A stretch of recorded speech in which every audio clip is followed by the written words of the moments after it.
follow me?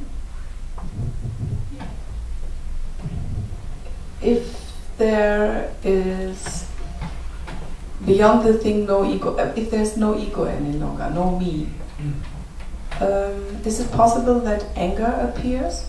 Well, yeah, but not anywhere locally anymore. There's no centre, so all that's left is what is.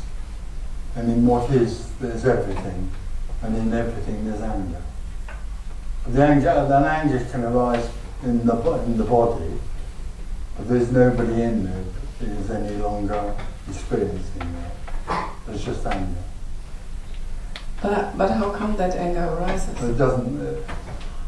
It just arises out of no thing. But the me thinks that everything arises because of a reason or out of a story. That may be so, but it doesn't have to be. So, you know, a story can arise and there can be anger, or there can just be anger. Doesn't need a reason. So nothing needs a reason to be. Because there can still be a story in this body-mind arising, which then there could also be anger in that story.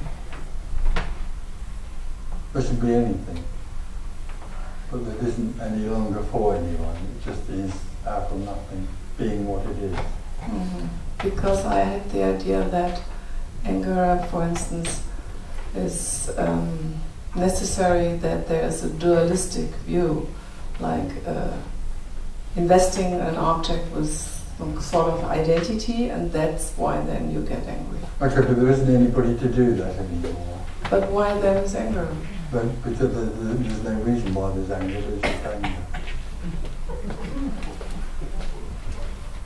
Why not? Why not?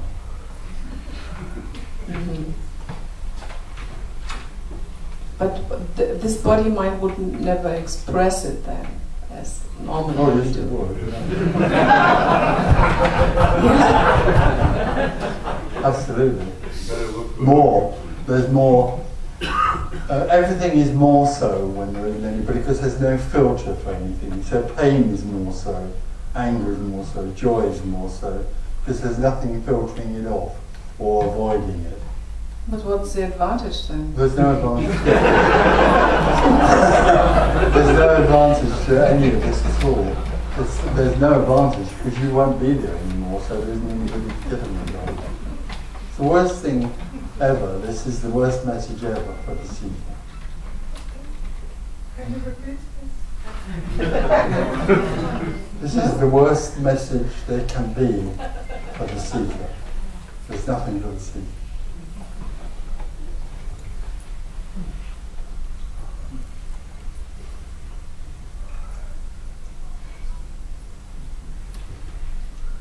But if everything is one, there's no reason to get upset. Everything being one is just a concept.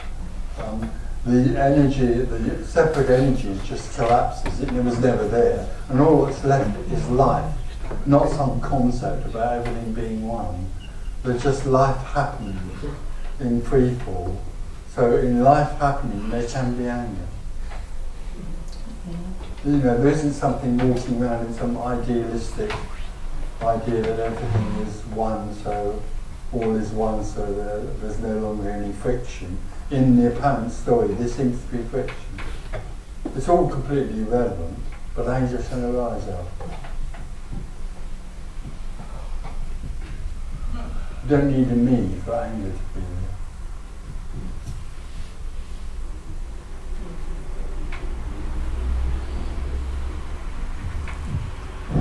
But then can I still ask about this, what this, maybe this anger, when there is no center and it's just appearing, still be projected on someone? Like, it can be, yes. Really?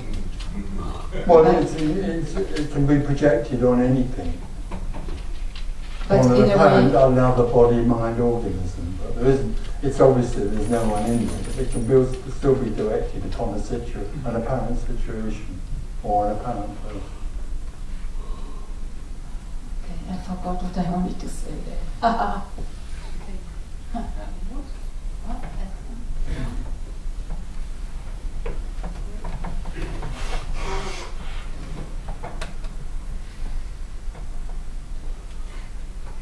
you know, because I had the idea that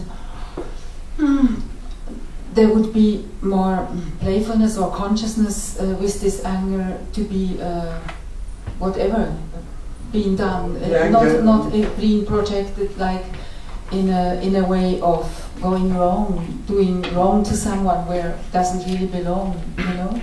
Well, there isn't anything that can do wrong to anyone, but anger can be projected upon something or a situation. But it doesn't any longer have any consequence or significance. It's no longer anything that has significance. And it arises and falls away again. There's nothing that holds on to it. It doesn't stick to anything.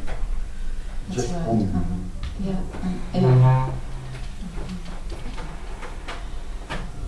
Difficult to think for me now, but there is something else I want to say to that.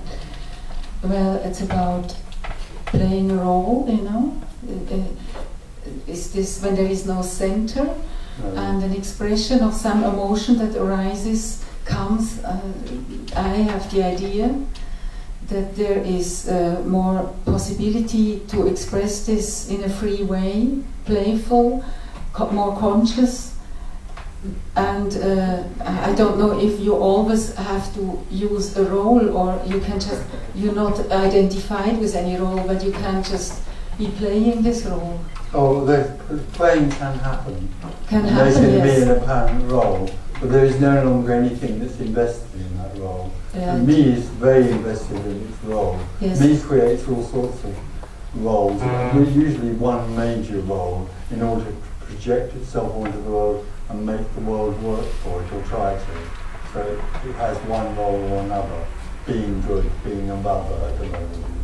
But that collapses, the significance of that role is no longer there. There's no significance in it.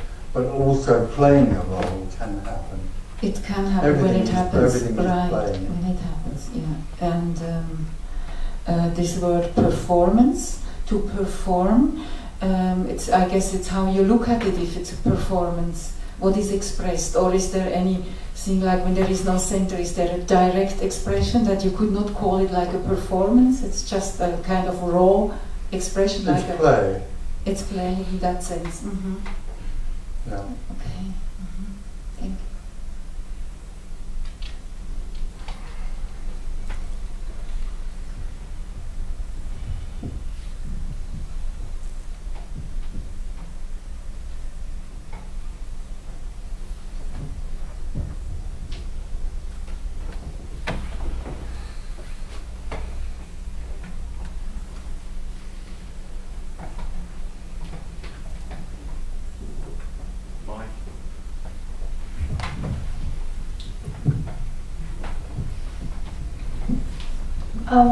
Can you say again what determines what arises?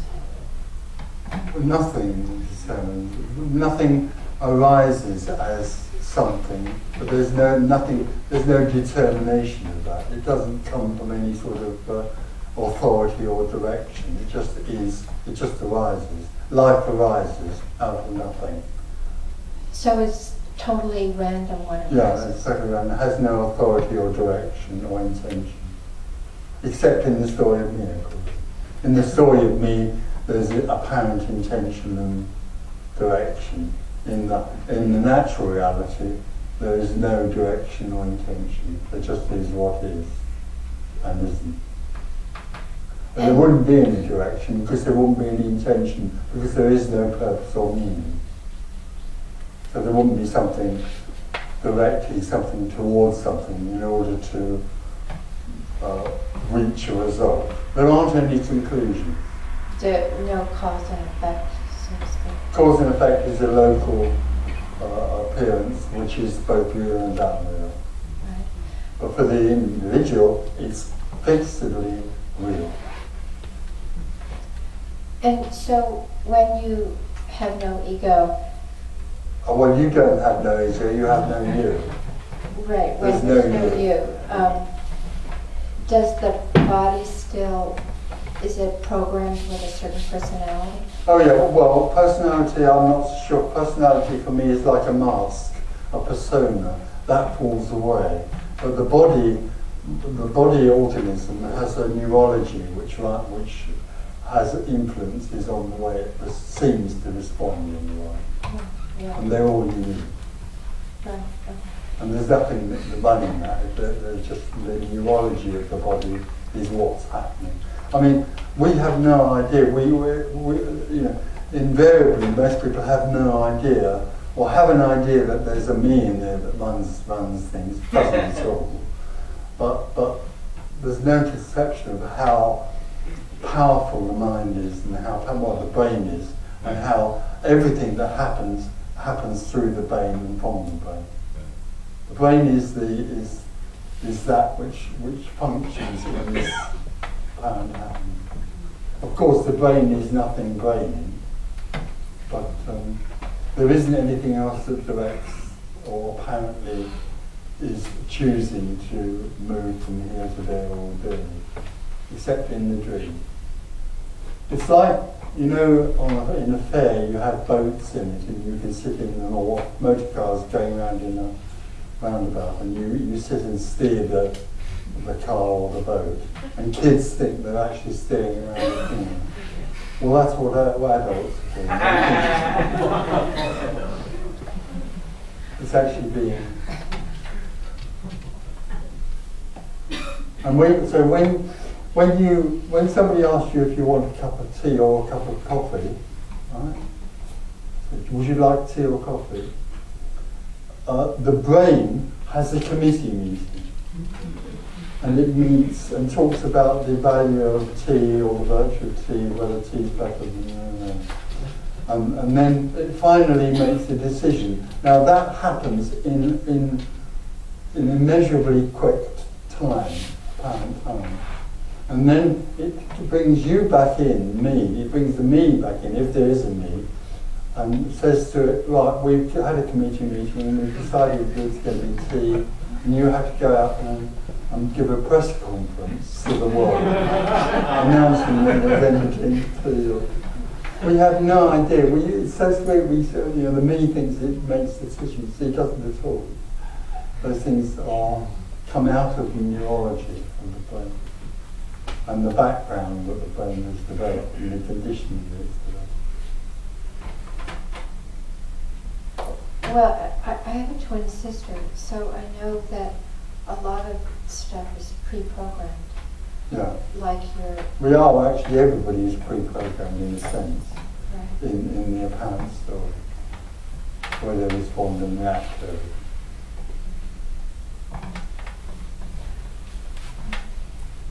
Did you?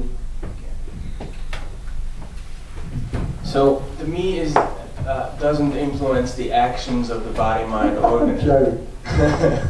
The me is an artificial bit of software which is created by the brain, and it's completely and utterly useless and helpless. And it just is a sort of receptacle that seems to be real and asks for cups of tea. But when the me isn't there anymore, tea can still be asked for, but there isn't a middle man called me that does that. Mm. The response comes straight out of the committee meeting.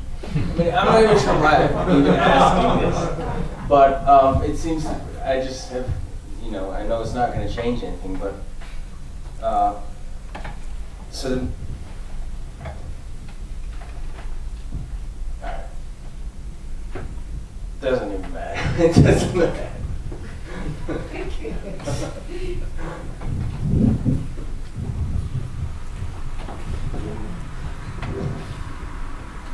Oh, mine.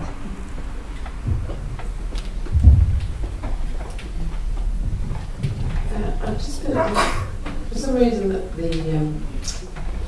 word enoughness. The word? Enoughness, the enoughness of being, or the fullness of being. Word enough. Enough. Yeah. E-N-O-U. Yeah. Enough. And that sense of enoughness.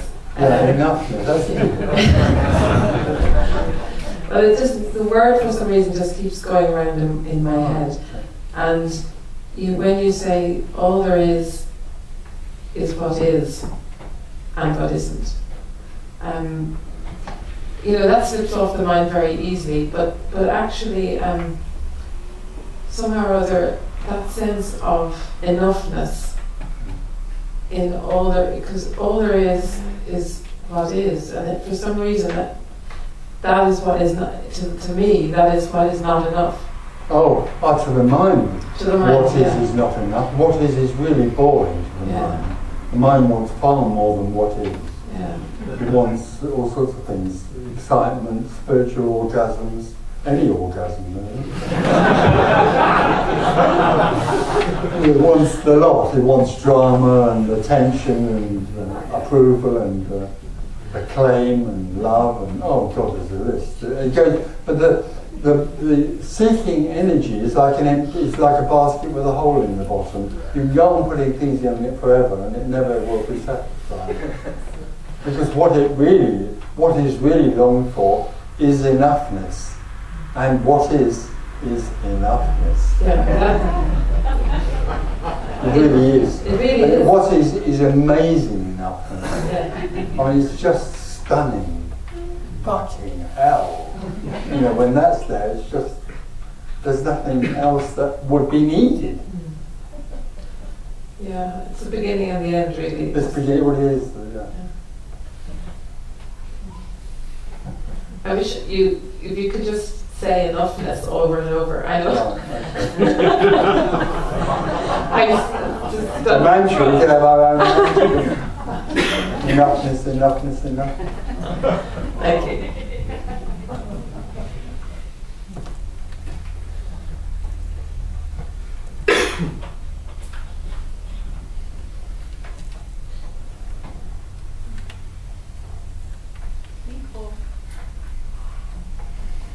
Mike? Is there one in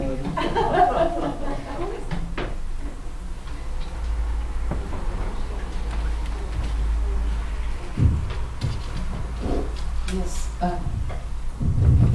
Actually, I felt that you say that all the time. Enoughness, that you're saying always. Well, that's always his point. The responses to every question are pointing back to enough. Only. To every question pointing back? Every question that is asked has a response which points back only to what is, which is enough. Yes. And then it arises me to mention that the whole afternoon I get this picture coming up, colorful water and fishes in the water, and I, stupid enough, ask, how do these fishes in the water drink? And I feel so thirsty, and I feel like a stupid fish. That's what the seeker is. The seeker is like a fish in the sea that's looking for the sea. Yeah, I feel so stupid with it, and you're saying enough. That makes it sound wrong. It's not wrong, it's what's happening. Yes. It's fine. It's not fine, but it's it's just what's happening, and there's nothing right or wrong about it. And I cannot learn. No, the me can't learn because there's nothing to learn. Yes. That's why this isn't a teaching. There's nothing to learn. Mm-hmm. But in a way, you could call this an unteaching. It's a sort of dismantling, or something that the me thinks it knows. Yes. It's just dismantling what the me thinks it knows. This is what my system feels and felt before. Yeah. This is what? This dismantling process is what that system felt like, when it felt like cracking in a way, it seems to me. Yeah. Yeah. Mm-hmm. Thank you.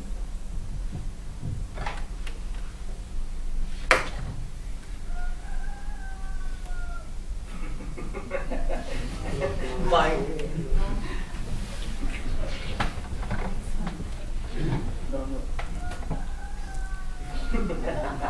A bit late in the day.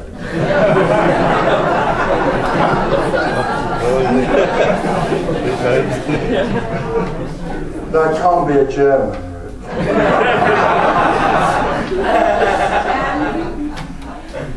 It's not late, it's too early. It's probably Greek.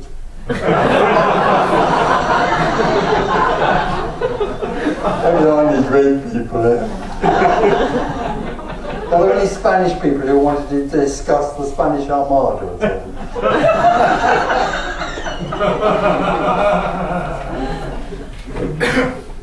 Planning to make restitution.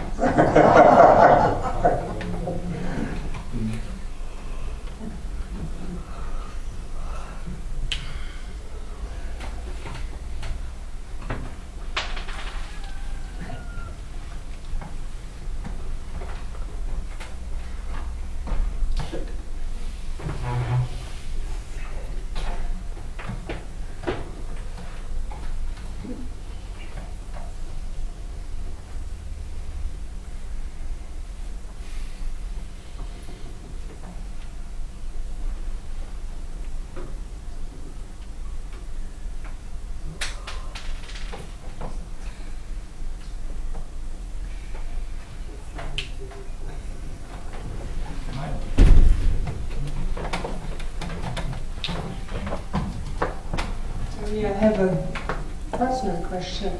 How was it for you, for example, after the waking time, when the meat dropped away?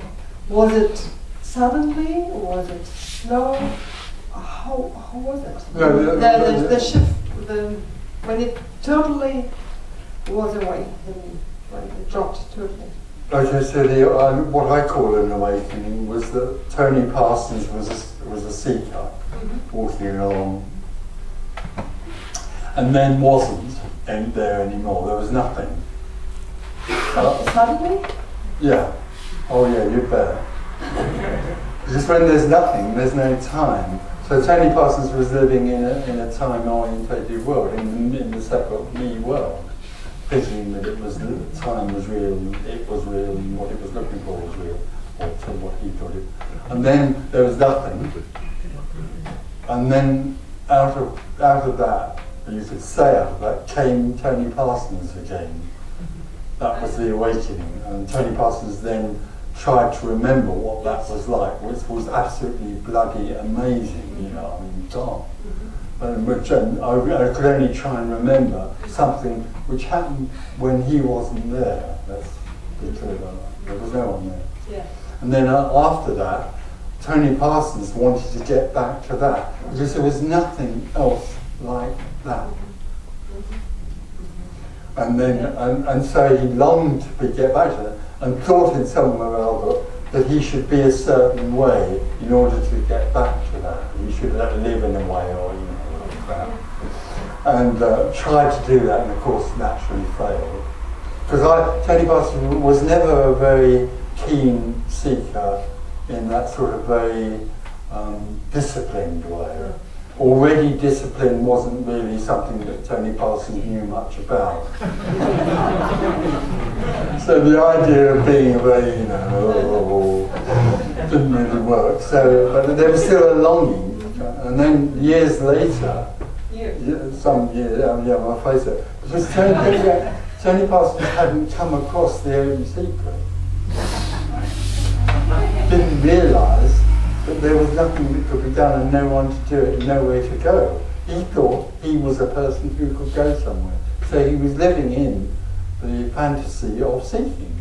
So he was putting all his energy into getting to somewhere which he would never get to. And that's what kept the whole seeking energy going. And then suddenly that whole energy just wasn't there. But that, you could say, event that wasn't an event was nowhere near as dramatic as the first one, because the first one was such an amazing contrast to where he was just before it. Yeah. And it didn't come about by anything that happened before it. It was just so amazing that at 1 minute Tony Parsons was in this sort of world, you know, and then suddenly, wham, way! So that was a huge contrast. And in a way you could say that, this isn't being judgmental, but in a way you could say that light had entered an apparent darkness, or less light. And so thereafter, there was more light, but still the residue of me, Tony Parsons, was still there. And then suddenly the whole thing just, that whole structure of Tony Parsons collapsed, and all there was light. Beautiful. Thank you very much. Helpful. It happened. Claire and I, we've done this. We find that most people seem to go through awakening, although of course they don't. In the end, none of this is real. But most people seem to have an awakening. There's obviously many people in this room, and then they go into that moving. I definitely was me and not me, and it was very easy to see that. I was sitting in my office one night when everybody had gone home, and I was just sitting looking out of the office, and a guy walked past the window, and suddenly, boom! I can't tell you what that was, but and then I was back, and then later on other things happened like that, where there was nothing but that, indescribable. And then in the end, it was just all over. And for you, Tony, during the awakening, was it known that you weren't there when the bong No, I couldn't specifically say that I had recognised by then that there was no me. I read, thereafter I still thought there was a me who could find something. I was in that thing I've described here. I was in the story of me. And then in the end, suddenly it was realised there never was a me. It was recognised there never was.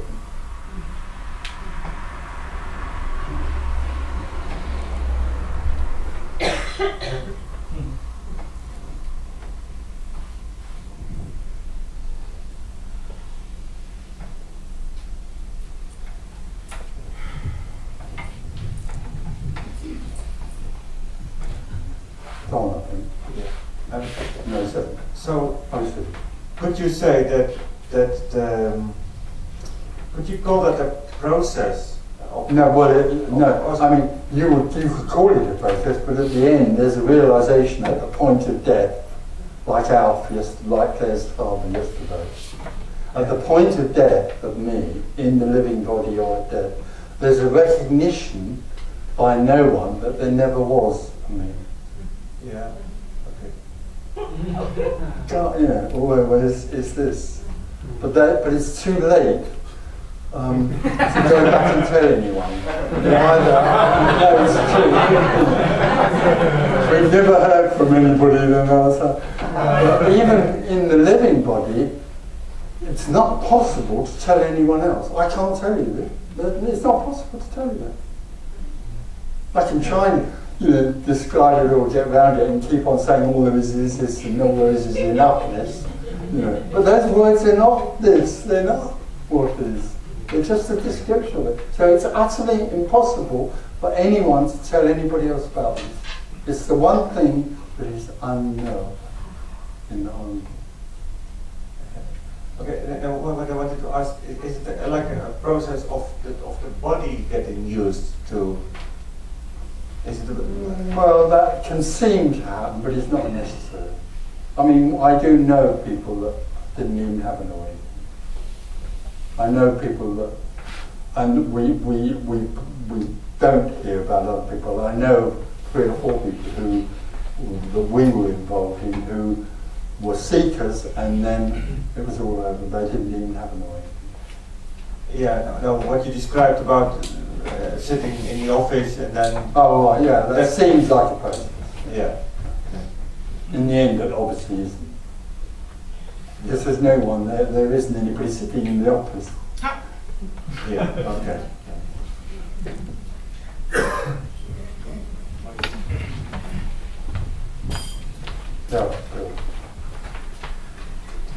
Tom, I had an experience maybe 30 or 40 years ago, which I guess you could call an awakening, and now I'm still living in the me. Yeah. Does that mean I'm retarded or something?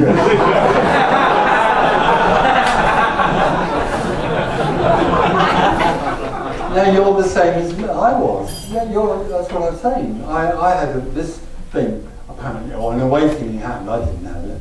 And I went on being Tony Parsons, still rushing around looking for something, like you are. Everybody, that invariably is what most people do.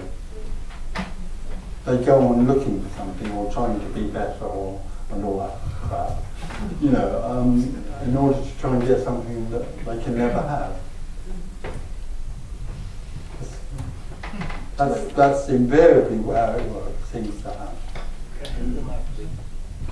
You were just referring to that final death or the point of death, you were saying something like that.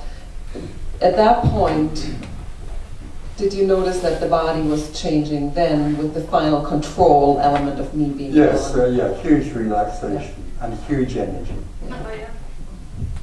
And was that something that was happening over, not in time, but over a course of?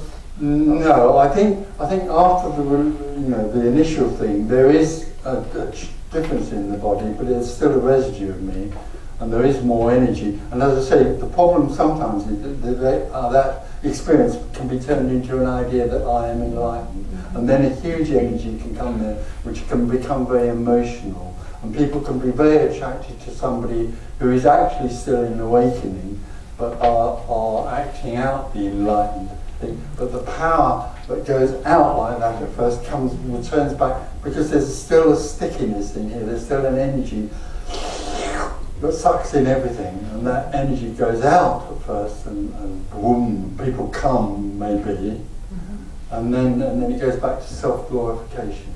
Oh yeah, what sure. happens to this, No, I'm really thinking about what you call the point of death, when that's all over. Right.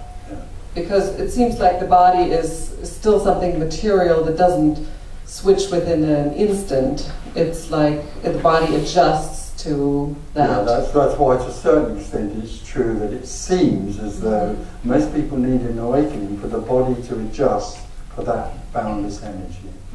But that sounds like something is working out a process.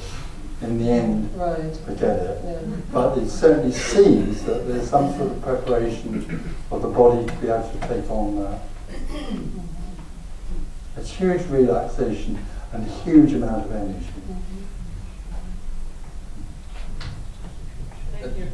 Tony, I just want to go back to what the gentleman said earlier about being retarded. When I asked you before when I asked you before that you didn't know that there was no me, because when there's a shift, there's such a great amount of guilt built in and shame. I didn't really suffer from much guilt or shame ever. Yeah. I wasn't one of those sort of people. Well, because it feels like I'm doing something wrong and I got to do something. Well, for a lot of people, it's like that. Yeah. Yeah, and then even though you tell me there's not, it's still that that circulates around in there, and there's nothing that I can do about that. And I know, when I recognize it, the minute it falls away, but it still happens. That maybe I should have done it differently, or what? It's just, But there isn't anybody to do it. I know.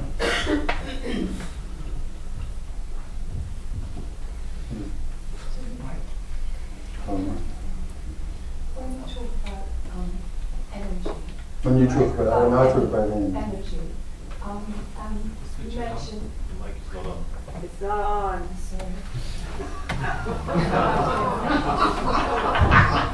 on. When you talked about energy, and you said there was a huge increase of energy, I thought energy was boundless. Well, yes, it is, but it also can be contracted. So in the contracted energy, there's a reduction of that energy. So there's a constraint. So the me lives in a sort of constrained body that's tight and tense. When that's released, there's a release of that energy. But if it's alternating with all that is, I mean, if it's in the same system, then surely the energy remains the same amount. No, but there is a boundless energy, but the other energy can be anything. That energy is anything and everything. It's constrained energy. Okay. Yeah. But I mean, if there's no me, then how can the energy be constrained? Well, if it's boundless? We're back to the whole essence of this message, and that is apparently all there is boundless energy, but apparently that energy can appear as a constrained energy, which is then thought to be a separation, and that is a fantasy. But it seems very real for the me.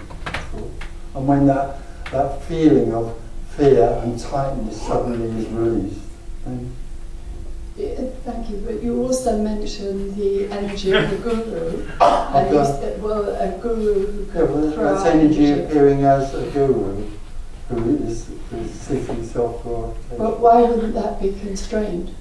It is. Even though it expands